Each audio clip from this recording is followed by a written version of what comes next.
Dito naman tayo sa another episode ng ating vlogs, Badong Aratilis po. Pag-uusapan natin ngayon, ito po, no, dalawa lang. Pero kung meron pa kayong gustong pag-usapan, pasok nyo lang mamaya sa question and answer. Mapagbibigyan po natin yan. Pero sa tingin ko, hitik na po to, no? Dalawa lang po ang ating Jaime Santiago po, hindi po Dionisio. Iba po yung Dionisio. Dalawa lang po yung pag-uusapan natin. Ito po yung mga pahayag ni Senator Marcoleta na iimbestigahan niya na po yung flood control project. Nakakatuwa po yan, no? At binanata niya rin po yung mga congressman na nananawagan ng emergency powers para po sa Pangulo dito po sa flood control. Grabe talaga itong mga at pati po yung nananawagan, grabe. Okay. At syempre pa po, ito po ang pinakamainit na balita. Ito pong pagre-resign. Irrevocable resignation. No? Wala pong makakapigil na pagre-resign ito ni dating Judge Jaime B. Santiago, retired judge at director po ng NBI. Bakit po nag-resign? Tatalakayin po natin yan. Pero bago yan, kung bago ka pa lang dito sa ating channel, mag-subscribe ka na. Dahil ito lang ang tanging channel na may kinikilingan, may pinapanigan, una sa balita, uli sa impormasyon, kaya ano pang iniintay nyo? Pindot na. Okay, pag-usapan natin mga kapatid. No? Una po, eto po, unahin na po natin itong kay Director Judge Jaime Santiago, retired judge, no? At kasalukuyang direktor ng NBI. Ito po, mahihinuha po natin kung bakit po siya nag-resign. In-address niya to kay His Excellency Ferdinand R. Marcos Jr., President, Republic of the Philippines, through Chief Justice Lucas P. Bersamin. Ayan. Firm, loud, clear, and devoid of politicizing. Your message, La Zona, resonates. Ayan, no? Yun ang dating sa'yo. Walang politika yung sinabi raw ni BBM. Pero maganda naman po talaga. Sabi nga sa inyo, no? Kung nasusubaybayan nyo yung vlogs natin, si BBM naman yung gusto natin pakinggan, napapakinggan natin. Ang problema natin, yung action. Hindi po yung sinasabi. Gaganda na sinasabi. Action po yung problema natin. Ito po, tuloy po natin ang pagbabasa ng letter nito ni NBI Director. You will pull a halt to corruption. Naniniwala po siya sa mga binanggit ni BBM ay talagang mapipigilan ng reaksyon. The recent arrest of Mayor Abundo JP Punsalan Jr. of San Simon, Pampanga, and former councilor of Tiwi Albay, John Bron, during entrapment operation by the NBI, proved that we are on the same page. May mga binanggit po siya. Mga ano po to, mga dating kasalukuyang mayor at saka dating councilor, no? Okay. Ay katibayan daw po na magkaisa sila sa sinasabi na anti-corruption. Barely more than a year ago, I was ecstatic to accept my appointment as director of the Bureau. The challenge was for me to purge the Bureau of Iskalawag. So yun po yung nasa utak niya nung tinanggap niya NBI, no? Tanggalin ang mga Iskalawags, mga masasamang elemento sa loob ng NBI. In line with this, I have caused the removal of those who have committed serious infraction in the performance of their duties. Marami po siyang tinanggal, no? And commence the conduct of investigation on the irregularities committed. Yan. At siya po ay nag-imbestiga sa mga irregularities dyan sa loob ng NBI. This also prompted me to abolish one unit, STF, to show that I really mean business. So meron po siyang tinanggal na isang unit sa NBI, no? Panay kayo corrupt. Tinanggal niya. Wala na yung unit na yun. Okay. With my experience as a former police officer, prosecutor, and judge, grabe pala to. Police, prosecutor, tsaka judge. Tindi, no? I steered the bureau with my best leg forward, regaining the trust and confidence of the Filipino people, the media with the bureau. In fairness po sa NBI, wala, buhat po nung naupo si Judge Jaime Santiago, wala po tayong gaanong narinig na anomalya sa NBI. Di po ba? Okay, pero alam ko, sige, tsaka na po yan. However, detractors and those who have sinister interest in my position incessantly make moves to blemish my reputation. Pero wala pong tigil yung mga tao na masasamang loob sa NBI at sa may mga gusto ng kanyang kapangyarihan. Patuloy po siyang sinisiraan. Gumagawa po ng mga hakbang para po siya masira. Parang alam na alam natin yung mga tao na yan, di ba? Sinisiraan, pinasasama. Those covert moves started when I tendered my courtesy resignation in response to your call. To my mind, lies, if repeated over time, will give a semblance of truth. Ganyan po yung nangyari kay BP Sara At saka kay Tatay Digong, di ba? Nagsimula po yan na parang wala lang. 11 days, ginastos. Masiba, 11 days, 11 days, 11 days. Kalaunan, corrupt na. Kalaunan, magnanakaw na. Kalaunan. Kalaunan, may demanda na, no? Repeated 1,000 times. A lie, repeated 1,000,000 times becomes the truth. Diba? Yan yung kasabihan, Ulit-ulitin mo ang kasinungalingan. Parang totoo na.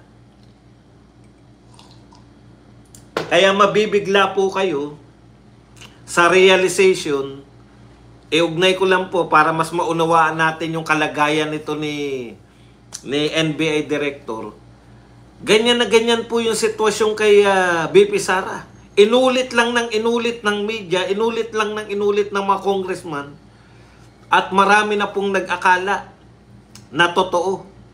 Pero nung ombudsman po ay nagsabi na mamadaliin na nila yung investigasyon, inaawat po mismo ng mga nagreklamo na ang sinasabi, wag muna kayong maglabas ng desisyon, ombudsman. Hintayin nyo muna yung mga ebidensya namin na lalabas sa impeachment trial. So all this time na nag-aakusa sila, all this time na sinasabihan nilang inday lustay, inday magnanakaw, nasa ng pondo, wala pala silang ebidensya all this time. No?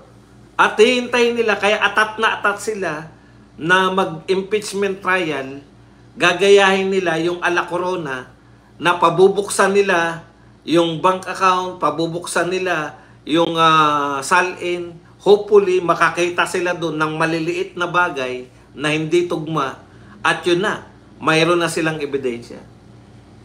Yan po, no? Yan po ang sinasabi natin na alay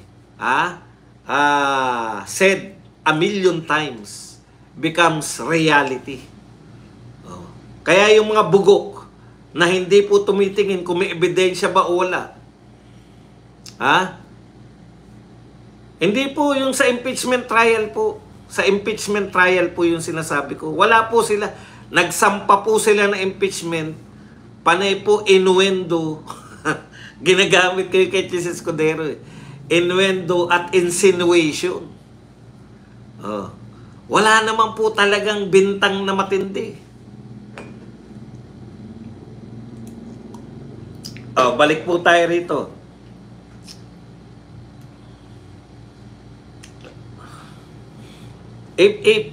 Yung ayaw ng matulad, nakita na yan, matalino to, judge to. Ayaw niya na matulad sa sinapit ni BP Sara na makasuhan pa siya balang araw.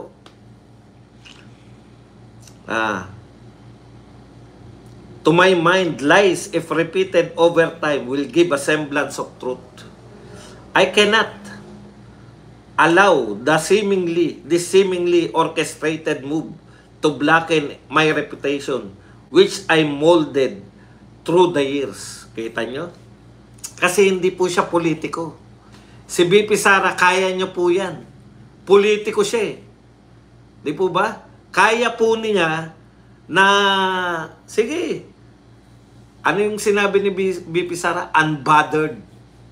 Kaya niya pong tanggapin kasi politiko siya. Tapat na tao pero politiko, kayang bumangga. Ang bumangga, durog.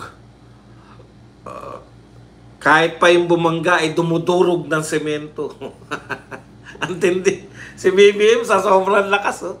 Kumuha ng semento, dinurog sa mga kamay. Putyang tindi. Ganyan katindi yung inyong mga pinagawang flood control projects. Tuloy po natin. With this, I would like to tender my irrevocable resignation to take effect immediately upon the appointment of my reliever in order not to disrupt the smooth flow of operation. I would like to extend my heartfelt gratitude for giving me the privilege to be part of your administration. Rest be assured that I will continue supporting your administration. Truly yours, Judge Jaime B. Santiago, retired Director. Okay. Alam niyo po, una congratulations po kay NBI Chief Judge Jaime Santiago, no? Kasi nakita niyo na po yung gagawin sa inyo. Ang realization talaga natin dito, wala talagang tatagal na matinong opisyal.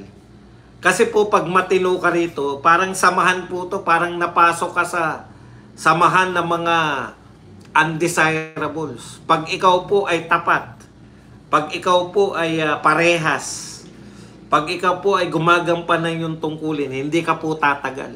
Nakita nyo si Minardo Guevara? Kung ano nangyari kay Minardo Guevara? Dahil hindi po nila kayang sabihin na hindi po nila direktang kayang tanggalin sa pwesto. Paano mo tatanggalin yung tao na ang tingin ng mga tao ay napakahusay, napakagaling sa kanyang trabaho? Kinakailangan pa nilang mag-resign kayo lahat na magkaroon ng, yung pala, siya lang pala ang gusto. Ngayon, alam na natin, pati pala si Santiago, pininterya din. Hindi lang sila umubra dahil wala silang makita. Pero si Minardo Guevara, kinakailangan po nila matanggal. Dahil saan ka nakakita ng Solgen na na sinasabi na mali yung ginawa nila kay Tatay Digong.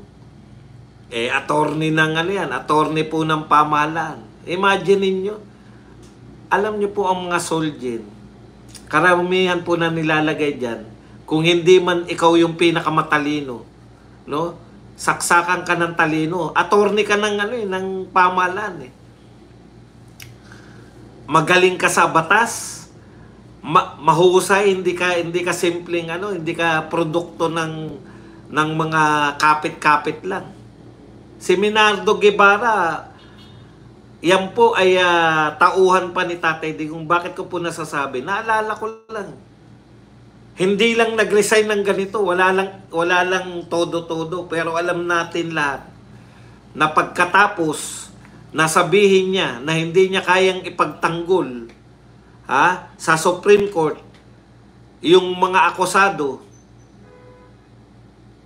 'Di ba? Inakusahan sila sa ombudsman pala. Hindi niya kayang ipagtanggol sa ombudsman yung mga akusado dahil hindi siya pabor sa ginawa nila kay Tatay Digong. Dahil alam niya, illegal yung ginawa nila kay Tatay Digong. Tanggal ka sa pwesto. Pero hindi nila tinanggal. Komplikado eh. Mag-resign kayo lahat. Lahat kunwari nag-resign. Pati si Auntie Claire nag-resign kunwari. Retain naman karamihan. Si Minardo Guevara lang ang tinanggap ang resignation.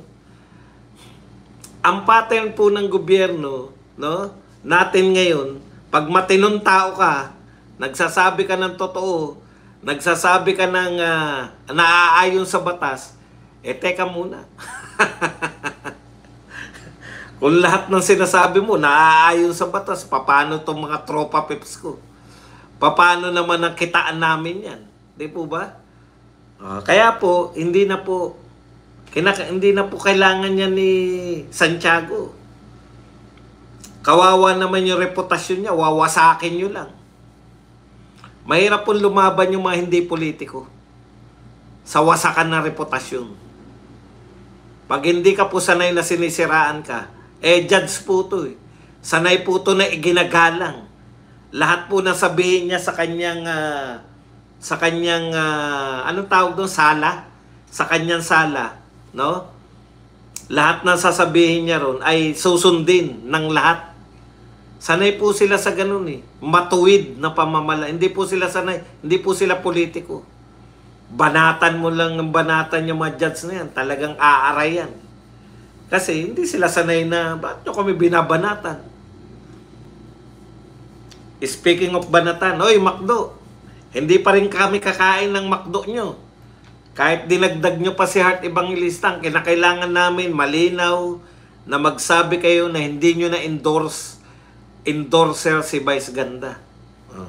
Sa Laula, kaya mahal na mahal nila si Vice Ganda eh. Nakita nyo po, yung mga taong katanggap-tanggap sa kanila, sila Auntie Claire, na wala nang ginawa kundi baluktutin yung mga pinagsasabi ng mga, mo siya nag-akusa na pupunta raw sa Kuwait nang walang travel order. O ngayon, nasa Kuwait na. Sabihin mo walang travel order. Judge nga po, marunong pa kayo. Ayan, ulitin ko po ha. Kung ano po siya po ay isang, sana ba yun? With my experience as a former, sulat niya to ha, with my experience as a former police officer, prosecutor, and judge. Police po siya, naging prosecutor din, naging judge din. Parang si Tatay Digong, presidente, naging mayor, naging prosecutor din. Pwede po yun mangyari sa isang tao. At hindi ka po pwedeng maging direct NBI kung hindi ka po abogado. Alam niyo po ba yun? Lahat po ng NBI ay panay abogado. Okay? Naging congressman din ba to? Hindi niya binanggit. Baka hindi siya proud. Baka ibang Santiago naman yun kayo, no? Pinaghahalo-halo niya. Pag kayo po kinokorek ko, huwag po kayo magagalit. Ganun po talaga tayo rito. Pwede nyo ko i-correct. Pwede ko rin kayo i-correct. Ganun talaga. Kinakailangan po natin na yung katotohanan po ang ano. Ako po, kahit na ako matagal nyo na nakikita na nagmamarunong, marami pa rin po akong inaamin na pagkakamali. Pagka alam na-realize ko. Kaya sana kayo din ganun. Pag kinokorek kayo, wag po kayo. Kasi iba, dahil sa edad siguro, ayoko na kay Badong. Lagi akong kinokorek. Okay, yun lang po yung ano natin dito, no?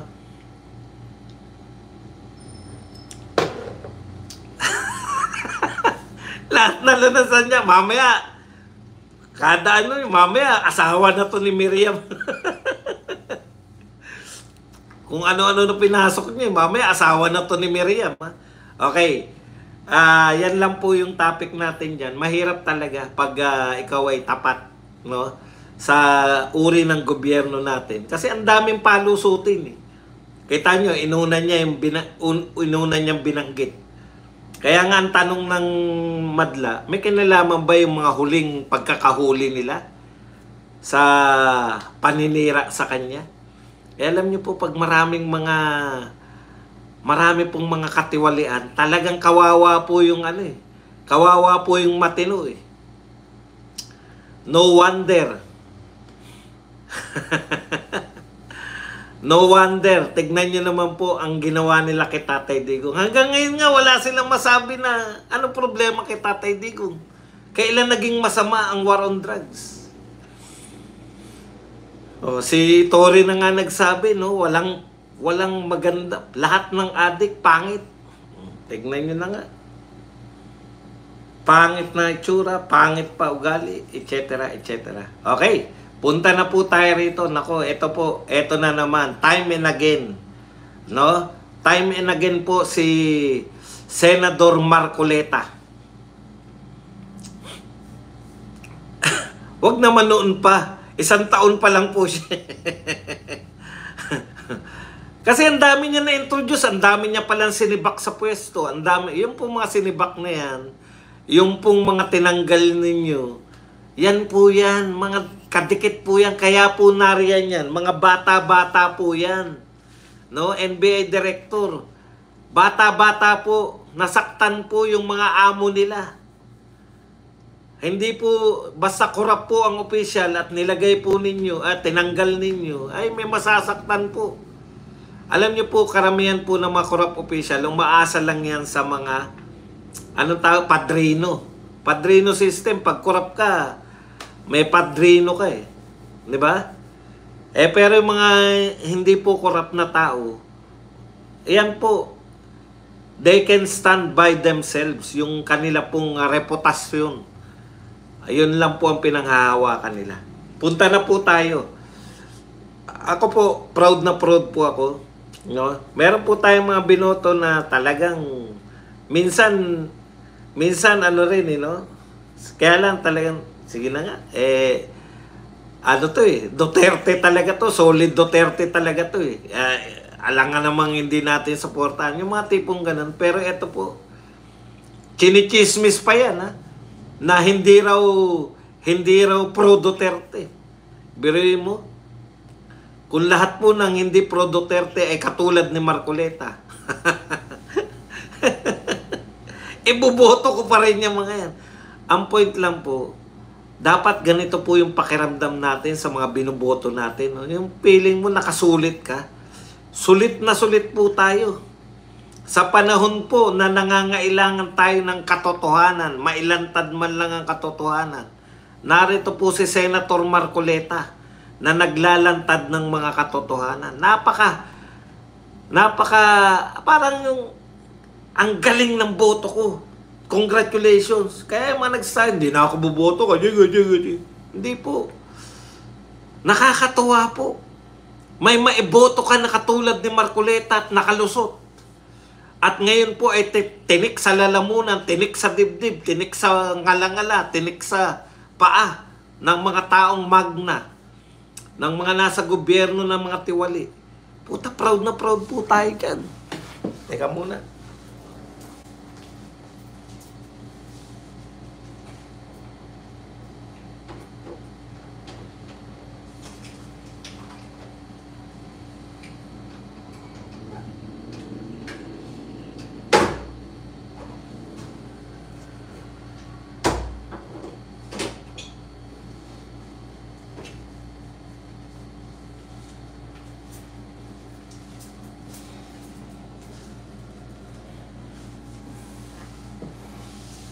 Nakaka-proud po. Okay. Tama na po yung build-up at wala na tayo sa eleksyon. Pero ano po ang gagawin ni Marcoleta? Sa Martes po, magsisimula na po ang Blue Ribbon Committee. No? Magsisimula na po ang Blue Ribbon Committee ng investigasyon tungkol po dito sa flood control projects. Alam nyo, bakit ako bilib na bilib kay Marcoleta? Yung pong kanyang mga sinasabi, alam mo may direksyon Alam mo po na may direction yung yung patutunguhan ng investigasyon, hindi lang po politika. Kasi may naririnig po tayo, kinakailangan magpaliwanag, kinakailangan nila may managot dito. Palabas lang po yan. Yung masarap pong pakinggan, pero alam mong walang mangyayari.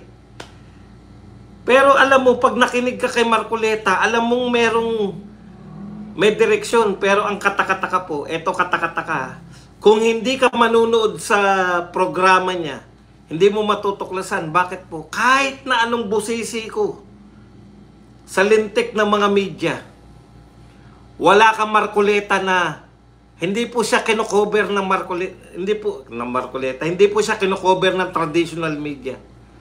Ganun po kamuhi kay Marcoleta tong mga binabanata nating mainstream media. Antindi. Antindi po ng pagkamuhi. Hindi pa rin nila nakakalimutan na si Marcoleta, ang talagang nagtarak. Kumbaga yung huling punyal dyan sa ABS-CBN. Tandang-tanda nila si Marcoleta talaga yan. Single-handedly. Alam nyo, before yung ABS-CBN, wala talaga si Marcoleta. Hindi ko kilala yan eh. Maaaring congressman na yan, matagal na. Pero hindi ko po kilala yan. Yun na, naalala ko na si ano nga pala ang sikat nun, yung pamangkin ni Miriam. Ngayon hindi ko na alam pangalan eh. Si Mike, ano pangalan nun? Michael, Mike ba? Mike Defensor. Siya po yung parang leader. Akala natin na leader na mag-aatake sa ABS-CBN. Bigla nawala na sa eksena si Mike Defensor, no? Hindi nyo nakilala si Mike Defensor, di ba? Yun po yun eh. Yung mahusay na tao. No? No matter what age, ano man, alam nyo naman. Meron kasi katulad ni Mike Defensor, pamangkin ni Miriam yan, may dating kaagad eh. Pero tiyaga-tiyaga lang, no? Pag magaling ka talaga, talagang anong tawag doon? Darating ang time mo. Kapit lang, ika nga. Sabi ko nga kay Badong minsan, Badong Aratilis, sinasabihan ko sarili ko, kapit lang, Badong. Darating din ang oras mo. Hindi oras para umakyat ha. Yung oras mo na ma-appreciate din ng mga tao yung ginagawa mo sa buhay, hayop ka. Kaya kapit lang. Ito po ang idol ko talaga si Marcoleta Kasi nagbigay po ng direksyon. Tignan nyo sinasabi niya ngayon. Una sinasabi niya, alam niya na ito ay matagalan. Alam niya kung ano ang direksyon. Kasi tignan nyo po, nung si BBM po, ito dapat may managot na kontraktor. Ito dapat. Pero malinaw kay Marcoleta Mga kontraktor, aalamin natin, magpapahukay siya, magsasample siya. Imagine Ako, sabi ko nga, puntahan nyo lang. Di ba napakasimple? Puntahan nyo lang kung merong mga flood control project para makita nyo kung meron o wala. Pero ang sabi niya, magsasample siya. Magpapa-backhoe siya. Backhoe. Hukayin niya, titignan niya, pati yung bakal. Imagine niyo. Tapos, ang ganda ng direksyon niya. Uunahin niya tong mga kontraktor. Aalamin niya talaga sa kontraktor kung sino-sino yung mga pinagbibigyan. Kasi simple po, lagi po natin yan naririnig. Lagi natin naririnig. Ngayon, ang gusto ni Marcoleta, sino yung mga binibigyan?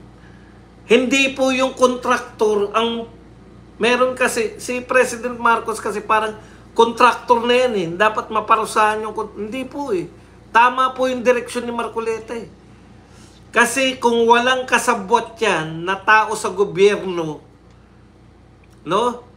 Yung mag-a-approve na lang Mag-a-approve. Pwede yan, sige, magkano ba? Approve na yan. Baka hindi na pumunta ron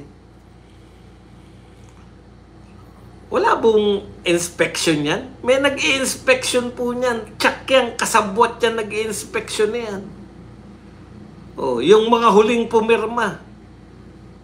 Sabi nga ni Marcoleta, tutukoy tayo ng isa, huhukayin natin, titignan natin. Pati yung mga bakal, alam niya ipaliwanag Ako po, sa tingin ko, ang galing ko na magpaliwanag, pero hindi ko po naisip yun mga bakal-bakal na nakabaon sa lupa, kung 6 meters dapat na nakabaon, ginagawa na lang 3 meters. Paano nga naman? Ang ganda ng halimbawa niya. Pag nahukay sa ilalim, nakaangat na. Pag wala ng lupa, dahil walang bakal, babagsak talaga yan. Ito po yung isang sinabi ni Marcoleta na natuwa po ako. May humihiling po sa congressman, sa mga congressman. Tignan nyo na yung utak ng mga congressman. kung hindi magsipsip. At ang matindi po rito, ito pong congressman na to ay minority floor leader. Dapat po sa minority, kaya sa Congress hindi mo alam eh. Mas masigasig pa po sa pagsuporta yung mga minority. Sila Laila de Lima, sila pa yung mas umaatake sa mga Duterte. Ang totoo po, ang kahulugan po ng majority at minority, yung majority po, karamihan, yan yung ano, di ba? Yan tauhan niya ng administrasyon. Dapat po yung minority, kaya po kayo minority, para naman, kayo po yung fiscalizer. Kayo naman po yung taga-atake. Hindi po pwedeng magkakampi kayo, wala nang tumitingin ng mali. Ito lang po yung tanging kongreso na magkakampi yung minority at majority. Kung kakampi rin po kayo sa majority, wag na po kayong nagbubulahan pa tayo. Sumama na kayo sa majority, bigay nyo na kalaungab, kalapulong yung pagiging minority kahit ba tatlo lang sila eh. O kaya sa grupo nila Tiangco, ang ginagawa nila, magpo-form sila ng grupo, nakakampi rin ng speaker, at tatakbo sila upo sa speaker para sila maging minority. Tapos, kung ano yung gusto ng speaker, yun din ang gusto nila. Anak ng tinapay. Kaya wala nangyayaring check and balance. Dahil pareho ng utak, minsan nga mas masigasig pa eh. Sila pa'y nagiging atakdog, katulad ngayon, si Libanan, yung minority floor leader. Alam niyo po ba, yung panukala niya, bigyan daw ng emergency power si President Marcos. President, ay bibigyan mo ng emergency powers? Kaya nga binanatan, bakit mo bibigyan pa ng emergency powers? Aanin ni President Marcos yun. Aanin ni President Marcos yung emergency powers. Si Tatay Digong po, eto po kaya po humingi siya sa EDSA. Sabi ni Tatay Digong, may pinag-aral na ako. Yan po sila Palafox, engineer. Meron na po sila mga plano. Ilang patong ang EDSA, pwede. Gusto lang ni Tatay Digong na magkaroon ng emergency powers para yung right of way. Saan mo ilalagay yung mga poste niyan? May tatamaang mga parking lot o kung ano pa man ng mga hindi binigay ni Grace po, di ba? O, yan po yun. Kaya po may emergency powers. Eto po, bakit kailangan ni Marcos yung emergency powers? Sa kagustuhan na magsip-sip ni Libanan, tignan po ninyo, di ba siya rin yung umaatake sa Supreme Court? Yan po ang problema eh. May majority ka, super majority na, yung minority, atakdog pa ng majority. Ngayon po, bakit hindi pwede? Anin mo yung emergency powers? Wala ka namang bibili ng mga right of way. Ilog po yan eh. Alam nyo ba, ilog, bawal ka magtayo ng mga bahay dyan sa gilid ng ilog. Hindi mo pwedeng patituluhan yan dahil pag-aari ng gobyerno yan. Okay. Kaya binanatan kagad yan mga ano na yan. Tapos, sumang-ayon din si Marcoleta kaya Sandro Marcos na hindi dapat mga congressman ang nag-imbestiga.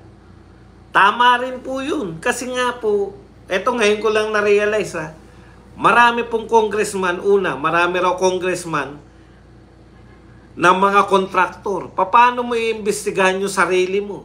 Ikalawa, may mga congressman na dating mga DPWH. Imagine niyo ang iimbestigahan mo yung bakit naaaprobahan ng DPWH itong mga palpak. Sabi nga mismo ng presidente, parang ghost project. Paano po alam niyo kasi, bago makakubra yung mga kontraktor, complete muna o complete na. Sige, okay na, kukubra na sila. Sino po mga pumirma na complete na hindi complete? Sino po pipirma na maayos kung hindi maayos? Yun po, check, corrupt yun. Oh, ang ganda. Kaya, magsasample si Marcoleta ng sisimulan niya sa mga kontraktor Paaaminin niya magkano yung nilalagay ng mga to. At kinakailangan may mga managot. Yun yung importante, Mr. President. Minsan, ang gaganda ng sinasabi niyo. Heads will rule, heads must rule. Ang gaganda eh. Kaya nga yung sona nyo, talagang pinag-iigi nyo eh, di ba? Talagang kayo mismo nagsusulat. Ramdam nyo eh, yung mga nakakapanyo, yung mga gustong marinig ng tao. Ang problema, Mr. President, sawa na po sa pakikinig ang tao. Ang gusto ng tao ngayon, aksyon. Kaya matutuwa yung mga tao kay Marcoleta eh. Kasi eto na yung aksyon ng mga hinihintay natin. At hindi po makakaporma kay Marcoleta yung mga senador na mahilig magdadrama. Mahilig anong tawag doon? Yung grandstanding. Nakita niyo yung nakaraan na pinakita natin? Kung paano niya barahin, we are barking at the wrong tree. Tama! Wala nagagalit sa PAGCOR. Sa BSP kayo nagagalit. PAGCOR yung nag-allow ng mga pasugalan na yan. Yung BSP, buti nga hindi piloso po yung BSP. Kung ako yung BSP, wala naman po kami nilalabag. I-declare nyo muna na bawal ang sugal bago namin ipagbawal na ponduhan yan. Ang BSP po, trabaho po nila palaguin yung pera ng Bangko Sentral. Ang BSP po, trabaho po nila na itong mga to, hindi nang iisa ng kapwa. Legal po yung transaksyon ng GCash. Kahit sabihin yung pinupunduhan yung sugal. Kasi legal ang sugal. Ipagbawal nyo muna yung sugal bago, di ba? Buti nga hindi piloso po yung governor ng BSP, nasabihan pa na ipapakontempt. Siya pa ipapakontempt. Yung PAGCOR, ano yun? Wala lang. Wata-wata lang yung PAGCOR. Sa kanila yung sugal eh. Barking at the wrong tree. Kung walang Marcoleta doon, puta, lahat na yan, inaway na yung Bangko Sentral. Ano koneksyon dyan? Ganyan po yan eh. Pag-iinitan nila para makalimutan na natin na ang may tunay na problema dyan sa sugal, PAGCOR. Magagalit na tayo. Bakit nga yung GCash? Puta, galit na kayo sa GCash? Sino sa atin walang GCash? Pinadali ng GCash ang buhay nating lahat. Madadali na buhay natin dahil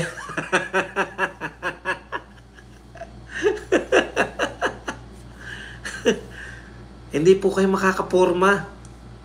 Hanggat nariyan yung isang Marcoleta. Congratulations po, Senator Marcoleta. Bagamat hindi po kayo kinocover, nahalata niya rin, walang nagko-cover sa kanya na mainstream media.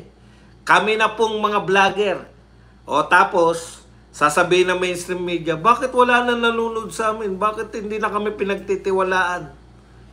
Hindi po yan kagagawan, isisisihin nyo na naman kasi yung mga vlogger, mga fake news, utot nyo.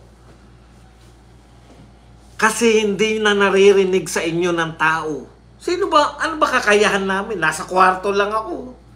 Cellphone lang tong kaharap ko. Kayo, may director, may writer, may cameraman. Alam ko yan dahil radyo lang ako eh.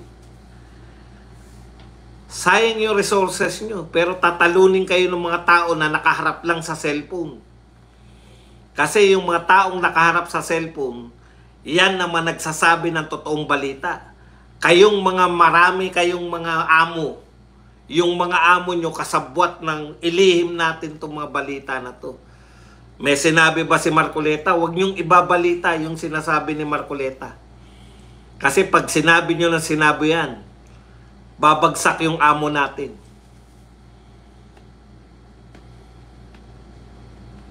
Bababa rating. Yan lang po ang ating topic. Pwede na po kayong magtanong, pwede na po kayong magbigay na reaksyon at higit sa lahat, pwede po kayong magpakape. Pwede pa pong magpakape. Baka